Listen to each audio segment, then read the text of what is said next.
बिस्मिल्लाहिर्रहमानिर्रहीम, अस्सलाम वालेकुम। आज है 28 अगस्त और दिन है हफ्ते का, लेकिन मैं आपको बताने जा रहा हूँ 26 अगस्त बरोज़ जुमेरात सुप्रीम कोर्ट का जिस दिन फ़ैसला आया था, उस दिन बहुत सी ऐसी चीज़ें जो मैं रिपोर्ट नहीं कर सका। और अब मैं आपको ये तो नहीं कहूँगा कि अगर मैं 26 अगस्त की समाअत का अहवाल 28 अगस्त को बता रहा हूँ तो वो जिस तरह है, वो कहते हैं मेरा जिसम मेरी मर्ज़ी, तो ये तो नहीं कहूँगा कि मेरी रिपोर्टिंग मेरी मर्ज़ी। और मैं वजाहत भी कोई नहीं दूँगा क्योंकि ना तो ये पहली बार हो रहा है और ना ही आखिरी बार हो रहा है। आइंदा भी ऐसे होता रहेगा कि 2 दिन की ताख़ीर के साथ भी चीज़ें रिपोर्ट करता रहूँगा। और उसकी शायद एक वजह ये भी है कि इनमें से आप जब सुनेंगे तो आपको पता चलेगा कि 70% चीज़ें आपने नहीं सुनी होंगी।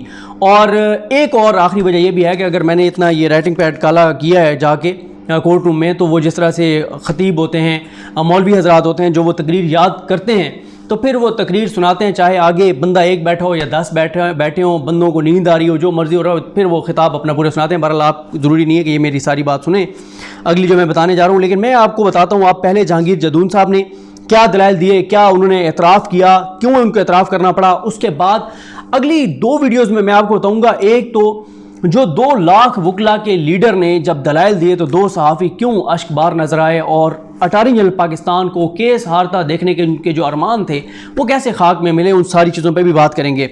जहांगीर जदून साहब हामिद मीर साहब के भाई आमिर मीर साहब के वकील हैं, और जब वो पेश हुए उन्होंने आइन के कुछ आर्टिकल्स का हवाला दिया, 184(3) के पैरामीटर्स की बात की, और वो बेसिकली डिफेंड कर रहे थे काजी फायसल साहब का जो ऑर्डर था, जो सो मोटो का, उसको।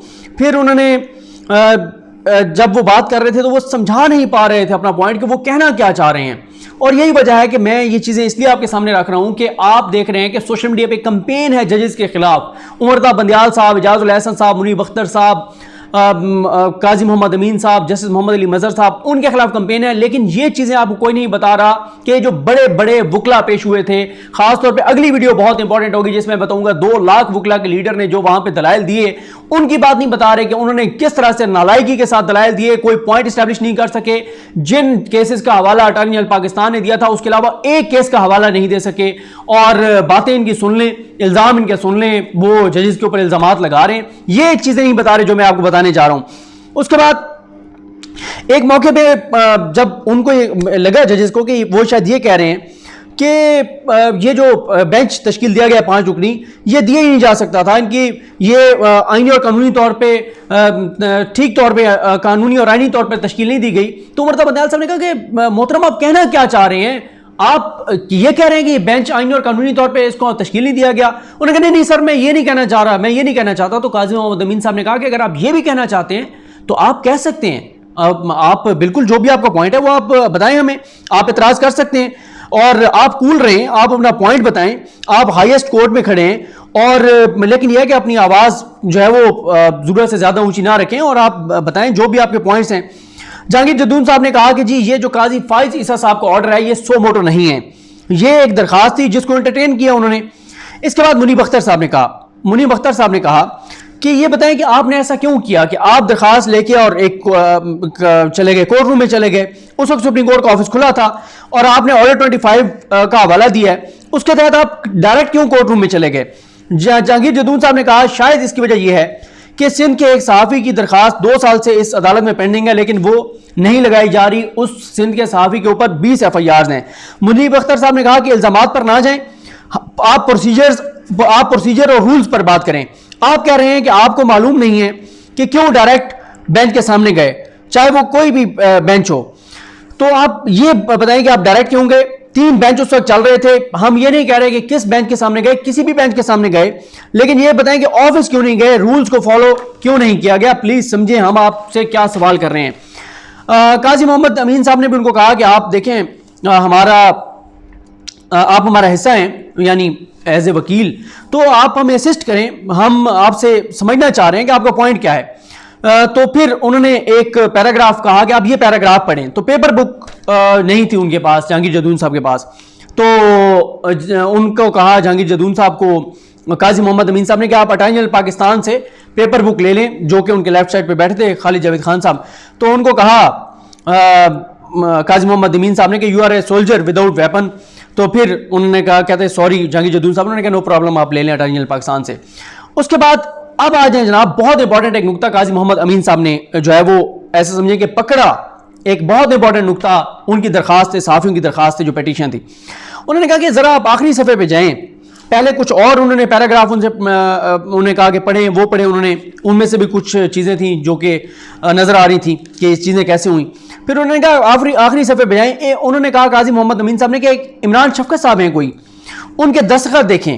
उनके दस्तखत हुए 14 अगस्त को इस पिटीशन के ऊपर, जबकि अमजद नज़ीर भट्टी साहब जो हैं, जो प्रेस जो एसोसिएशन है सुप्रीम कोर्ट की, उसके सदर हैं, अमजद नज़ीर भट्टी साहब के दस्तखत हैं 20 अगस्त के। तो इसका मतलब यह है, और 20 अगस्त को ही आप गए कोर्ट रूम में काजी फाइसा साहब के, इसका मतलब यह है कि दरखास्त तो 14 तारीख को मौजूद थी। जब 14 को साइन हो गए तो उसका मतलब है दरखास्त और पिटीशन तो 14 को तैयार थी, 14 को दस्तखत उसके ऊपर हो गए थे, दूसरे बंदे के दस्तखत 20 को हो रहे हैं, और 20 को ही आप जाके और अदालत में ले जा रहे हैं। उन्होंने कहा कि ये बताएं, आपने 14 से 20 के दौरान ऑफिस को अप्रोच क्यों नहीं किया? और चीफ जस्टिस पाकिस्तान भी यहीं पे थे उस वक्त जब 14 तारीख को आपकी ये पिटीशन तैयार थी। उन्होंने कहा मैं किसी कॉन्स्पिरेसी पे नहीं जा रहा कि ये कोई डिजाइन था। जदून साहब फिर केस के फैक्ट्स पे बात करने लग गए। इजाजुल हसन साहब ने फिर कहा कि अगर आपके पास कोई जवाब नहीं है तो आप बता दें, आप अगला पॉइंट फार्मूलेट करें और आप बताएं। मुनीब अख्तर साहब ने कहा कि आप अदालत को कह रहे हैं कि सो मोटो इख्तियार का इस्तेमाल करें, यानी दरखास्त लेके जा रहे हैं और कह रहे हैं सो मोटो इख्तियार का इस्तेमाल करें। सवाल यह है कि ये इन्वोक कैसे होगा सो मोटो की जो जुरिस्डिक्शन है, जो इख्तियार है। फिर उन्होंने कहा कि बहुत एहतराम से कहूँगा कि ये दरखास्त ऑफिस में फाइल होनी चाहिए थी। इजाजुल हसन साहब ने उनसे पूछा कि ये बताएं कि ये पिटीशन क्या आपने ड्राफ्ट की है या आपने इनको एडवाइस किया था, आपसे कंसल्ट किया गया था साफियों की जानिब से? जदून साहब ने कहा कि जी देखें जी, ये प्राइवेसी होती है, मुश्किल सवाल आप पूछ रहे हैं, ये क्लाइंट और वकील के दरमियान एक प्राइवेसी होती है, ये इसलिए मैं इसका जवाब नहीं दे सकता। तो इजाजुल हसन साहब ने कहा ये बता दें, मैं ये नहीं पूछ रहा कि आपने क्या एडवाइस किया, मैं सिर्फ ये पूछ रहा हूं कि यस या नो में आप बताएं कि आपको कंसल्ट किया गया या नहीं किया गया। 4 बार इजाजुल हसन साहब ने कहा।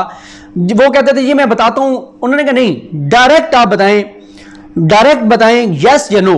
इस पे जदून साहब ने बहुत बड़ा ये इंकशाफ किया। उन्होंने कहा कि मुझे फोन पर बताया गया कि पिटीशन हमने दायर कर दी है और मुझे वो पिटीशन बनी बनाई व्हाट्सएप की गई। ये सबसे बड़ा इंकशाफ था। इस पे आगे जाके उमर ताबंदयाल साहब ने दोबारा इस पॉइंट पे बात की, वो भी आपको बताता हूं। लेकिन आप ये देखें कि आज तक ये नहीं पता चल सका कि ये पिटीशन किसने तैयार की है। देखें जब फिर बात होती है तो फिर बातें तो हर तरह की होती हैं।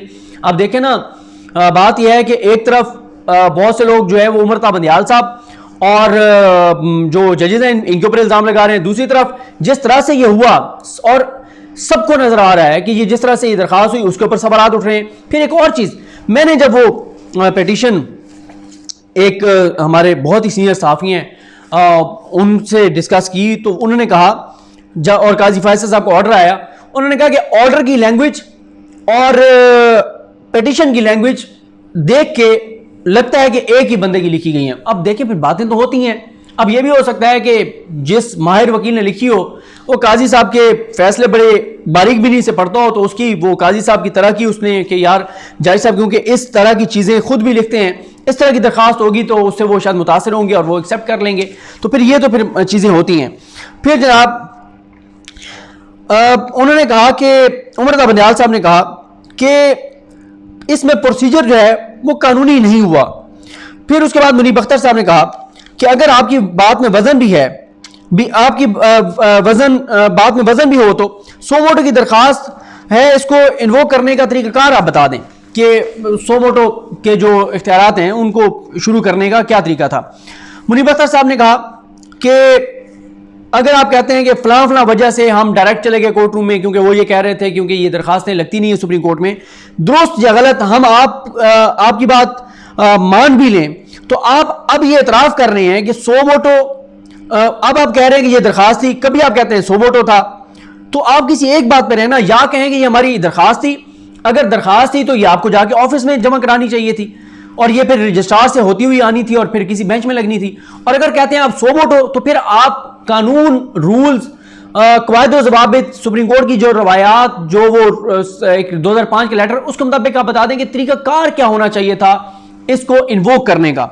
जदून साहब ने कहा, जब चूंकि मुनीब अख्तर साहब ने कहा कि आप फरमा क्या रहे हैं। तो वो अब ज़ाहिर है जदून साहब ज़रा प्रेशर में भी आए हुए थे, क्योंकि ज़ाहिर है उनसे कोई पॉइंट नहीं बन पा रहा था। तो उन्होंने कहा जी मैं ये फरमा रहा हूँ, यानी जदून साहब ये कह रहे हैं कि मैं ये फरमा रहा हूँ कि फ़र्ज़ कर लें कि गलत काम हो गया है, रूल्स फॉलो नहीं किए गए। मुनीब अख्तर साहब ने कहा क्या बात कर रहे हैं वकील साहब, हम क्यों कहें कि फ़र्ज़ कर लें। जदून साहब ने कहा अच्छा सर अब फ़र्ज़ ना करें, हो गया, मैं तस्लीम करता हूं कि गलत हुआ। मुनीब अख्तर साहब ने कहा ये कैसे आप कह रहे हैं, प्रेस एसोसिएशन ऑफ पाकिस्तान है और एक्सपीरियंस्ड जर्नलिस्ट हैं, तो इनमें से कई, आगे जाके मुनीब अख्तर साहब ने कहा कि कुछ तो ऐसे भी साफ़ी हैं जो मेरे जज बनने से पहले के सुप्रीम कोर्ट को कवर कर रहे हैं। वैसे ये भी एक पूरी एक कहानी है कि ये दरख्वास्त किस तरह से ये इनिशिएट हुई, पिटीशन किस तरह से इनिशिएट हुई। कभी भट्टी साहब जो हमारे सदर हैं वो तो बड़े अच्छे बंदे हैं, अमजद नज़ीर भट्टी साहब ज़बरदस्त रिपोर्टर भी हैं, अच्छे बंदे हैं, बड़े भाई भी हैं, बड़े एहतराम का ताल्लुक़ है। तो कभी भट्टी साहब उम्मीद है बता देंगे कि ये कैसे पिटीशन इनिशिएट हुई थी और क्या मामला थे। लेकिन ये ज़रूर है कि जब भट्टी साहब और उमरता बंदियाल साहब का आपको मुकालमा बताऊँगा तो उसमें आप देखेंगे कि उमरता बंदियाल साहब ने कितनी रिपोर्टर्स को इज्जत दी और ख़ासतौर पर अमजद नज़ीर भट्टी साहब को कितनी इज्जत दी, क्योंकि ज़ाहिर है सुप्रीम कोर्ट के रिपोर्टर्स कवर करते हैं सुप्रीम कोर्ट को, तो जजेस उनका बड़ा एहतराम करते हैं। तो जब वो ये कह रहे थे कि ये रूल्स को फॉलो नहीं किया गया, गलत किया गया, साफ़ियों ने जिस तरह से जाके दरख्वास्त जमा कराई, तो इजाज़ुल हसन साहब ने कहा कि बड़े सीनियर आप वकील हैं, आपने भी इनको एडवाइस किया है, तो ये कैसे आप कह रहे हैं कि इन्होंने गलत कर दिया है। अच्छा, फिर जदून साहब ने कहा कि ये मैंने नहीं बनाई, ये पिटीशन मैंने नहीं तैयार की, मुझे ये व्हाट्सएप पर मिली, और कहा कि आप अपीयर हों। फिर उन्होंने यानी ये कहा कि मुझे बनी बनाई मिली है, कोई पता नहीं है बनाने वाला कौन था। आज तक वो हीरा जो है वो सामने नहीं आया जिसने ये पिटीशन जो है वो तैयार की थी। अच्छा, फिर उसके बाद जनाब आ जाए कि जदून साहब ने फिर कहा, उन्होंने कहा जी आपकी बात 100% दुरुस्त है और कि जो है ना ये रूल्स को फॉलो नहीं किया गया। इजाज़ुल हसन साहब ने भी कुछ पॉइंट वो टेक्निकल है उनमें मैं नहीं जाता। फिर उसके बाद दोबारा उमरता बंदियाल साहब ने कहा कि देखिए जदून साहब, अदालत ने यह देखना है कि जुरिडिक्शन जो इन्वोक हुई है वो ठीक तरह से हुई है या नहीं हुई और किस तरह होनी चाहिए। और आप ये कह रहे हैं, क्योंकि जदून साहब ने यह भी कहा कि देखें जी वो किसी जिनको नोटिस हुए हैं उनमें से किसी ने एतराज़ नहीं किया, किसी ने ऑब्जेक्शन नहीं किया, किसी ने सवाल नहीं उठाया। तो उमरता बंदियाल साहब और इजाज़ुल हसन साहब ने भी कहा कि ये 184(3) है, और आप ये क्या कह रहे हैं। उमरता बंदियाल साहब ने कहा कि आप ये कह रहे हैं कि दरख्वास्त गुजार जो मर्जी उल्टा सीधा लिख के ले आए, अदालत जो मर्जी उल्टा सीधा कर दे, तो जब नोटिस हो जाए तो फिर रिस्पोंडेंट जो है वो एतराज़ उठाए, तो ऐसे 184(3) में नहीं होता। फिर उसके बाद जदून साहब ने आखिर में कहा कि जी मैं एक और इंपॉर्टेंट जजमेंट आपके सामने रखना चाहता हूँ। उमरता बंदियाल साहब ने कहा जी बिल्कुल। उन्होंने कहा कि आप पढ़ लें ताकि आपकी तसल्ली हो जाए। उमरता बंदियाल साहब ने तो उस वक्त तक क्योंकि काफ़ी चीज़ें हो चुकी थी, तो जदून साहब ने कहा कि जी मेरी काफ़ी जो है वो तसल्ली हो चुकी है, इस पर कहका भी लगा अदालत में। उसके बाद उमरता बंदियाल साहब ने कहा कि आपकी शिकायत कायम है और उसके यानी जो साफ़ी की दरख्वास्त है वो कायम है, उसको कोई हाथ नहीं लगा रहा और उस पर प्रोसीडिंग होंगी। और फिर ज़ाहिर है वो आपको पता ही है वो बेंच बन गया है।